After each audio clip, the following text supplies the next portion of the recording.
لیکن اس وقت ٹیسمن اور اس کے ساتھیوں کی ماوری لوگوں کے ساتھ خطرناک لڑائی ہو گئی اور اس لڑائی کی وجہ سے ٹیسمن اور اس کے ساتھیوں کو مجبوراً یہاں سے بھاگنا پڑا، اور پھر 1769 میں برٹش آفیسر جیمز کوک اسی آئی لینڈ کو ڈھونڈتا ہوا یہاں نیوزی لینڈ پہنچا، اور ایک بار پھر ماوری اور برٹشرز کے بیچ زبردست لڑائی ہوئی اور اس لڑائی میں کچھ ماوری چیف بھی مارے گئے اور جیمز کو مجبوراً واپس جانا پڑا۔ لیکن اس بار جیمز نے نیوزی لینڈ اور اپنے سارے سفر کا ایک ڈیٹیل میپ بنا لیا، اور اسی میپ کے تھرو 18ویں صدی میں یورپینز اس آئی لینڈ پر پہنچنا شروع ہو گئے، لیکن اس بار انہوں نے ماوری لوگوں کے ساتھ بڑے اسمارٹ طریقے سے ڈیل کیا۔ دوستو، برٹشرز نے انہیں ٹریڈ اور پروفٹ کا لالچ دے کر نیوزی لینڈ میں اپنی بحری پورٹس بنانا شروع کی، اور ٹھیک ایک سال بعد ہی برٹشرز نے پورے نیوزی لینڈ پر اپنا کنٹرول حاصل کر لیا۔ دوستو، برٹشرز اور ماوری لوگوں کے بیچ 1840 میں ایک ٹریٹی سائن ہوئی جسے دا ٹریٹی آف وائتنگی کہا جاتا ہے،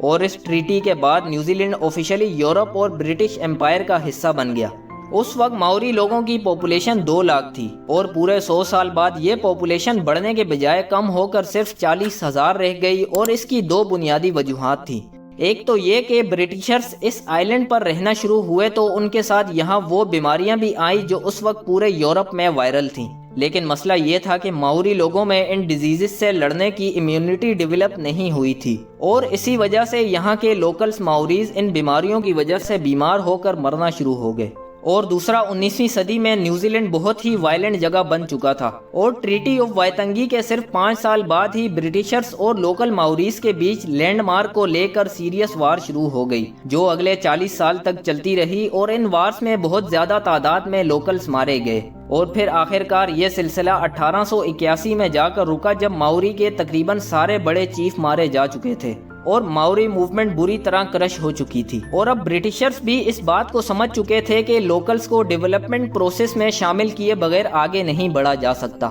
اور اس کے تحت ان وارز کے فوراً بعد برٹش گورنمنٹ نے ان لوکلز کو الیکٹوریٹ پروسیس سے لے کر ہر ڈیولپمنٹ پروجیکٹ میں کی اسٹیک ہولڈر بنا دیا، اور اس کی وجہ سے کچھ ہی سالوں بعد نیوزی لینڈ میں امن اور خوشحالی کا سفر شروع ہو گیا۔ لیکن پھر بھی جیسے ہم نے ویڈیو کے شروع میں بات کی تھی کہ نیوزی لینڈ کا اتنا بڑا حصہ خالی کیوں ہے، اور آخر نیوزی لینڈ کی ساری آبادی اس کے نارتھ میں کیوں رہتی ہے؟ دراصل نیوزی لینڈ کا سدرن ریجن خالی اس لیے ہے کیونکہ یہاں اس سارے حصے میں رہنا یا کنسٹرکشن کرنا لگ بھگ ناممکن ہے، کیونکہ سدرن نیوزی لینڈ میں ہر طرف ماؤنٹین رینجز ہیں اور یہاں ہر طرف پہاڑ ہی پہاڑ ہیں، اور زمین اتنی ان بیلنس ہے کہ بیسک انفراسٹرکچر جیسے کہ روڈ بلڈ کرنا بھی تقریباً ناممکن ہے، اور پہاڑوں کے ان طرف یعنی ایسٹرن سائیڈ کی زمین بہت ہی خشک اور انفرٹائل ہے، جس کی وجہ سے یہاں ایریگیشن وغیرہ بھی نہیں ہو سکتی، اور اسی کی وجہ سے نیوزی لینڈ کی میجورٹی اس کے ناردرن آئی لینڈ میں رہتی ہے۔ ناظرین، پاپولیشن شارٹیج کے اس مسئلے کو حل کرنے کے لیے نیوزی لینڈ گورنمنٹ نے امیگریشن پالیسیز ریلیکس کی۔ ورلڈ وار 2 سے پہلے نیوزی لینڈ میں نان وائٹ لوگوں کی انٹری منع تھی، اور اسی وجہ سے 1950s تک نیوزی لینڈ کی پاپولیشن اسٹیگننٹ رہی، لیکن اس کے بعد جب یہ ریسٹرکشنز ختم ہوئی تو ایشیا اسپیشلی چائنا، فلیپینز اور انڈیا سے کافی تعداد میں لوگ یہاں آ کے آباد ہونا شروع ہوئے، اور بالآخر نیوزی لینڈ کی پاپولیشن انکریز ہونا شروع ہوئی، اور اسی وجہ سے آج نیوزی لینڈ کی میجورٹی امیگرینٹس یا وہ لوگ ہیں جو نیوزی لینڈ کے باہر پیدا ہوئے تھے۔ جیسا کہ ہم نے پہلے بھی بتایا کہ نیوزی لینڈ کی میجورٹی آکلینڈ یا اس کے آس پاس رہتے ہیں، اور یہی وجہ ہے کہ آکلینڈ کا شمار دنیا کے گنجان آباد شہروں میں کیا جاتا ہے، اور اسی وجہ سے یہاں لینڈ سپلائی کم اور ہاؤسنگ ڈیمانڈ زیادہ ہے، اور اسی کے چلتے نیوزی لینڈ گورنمنٹ اب لوگوں کو $8,000 تک کی گرانٹ دے رہی ہے تاکہ وہ آکلینڈ سے 100 کلومیٹر دور وائکاٹو میں شفٹ ہو جائیں، تاکہ یہاں پاپولیشن فلو میں تھوڑی کمی آئے اور ہاؤسنگ پرائسز نارملائز ہو سکیں۔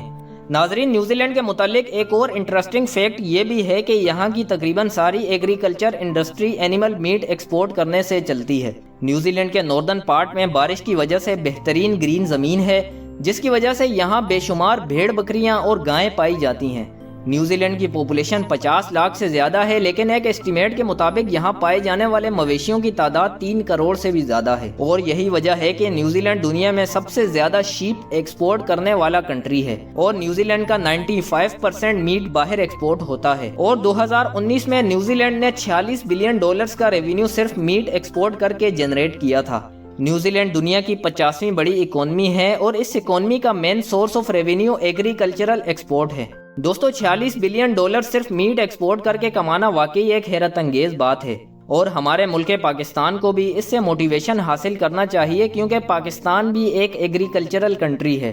اگر آپ کو یہ ویڈیو پسند آئی ہو تو اسے لائک کر کے اپنے پیاروں کے ساتھ ضرور شیئر کریں۔ پھر ملاقات ہوگی ایک اور نئی معلوماتی ویڈیو کے ساتھ، تب تک اپنا بہت سارا خیال رکھیے گا۔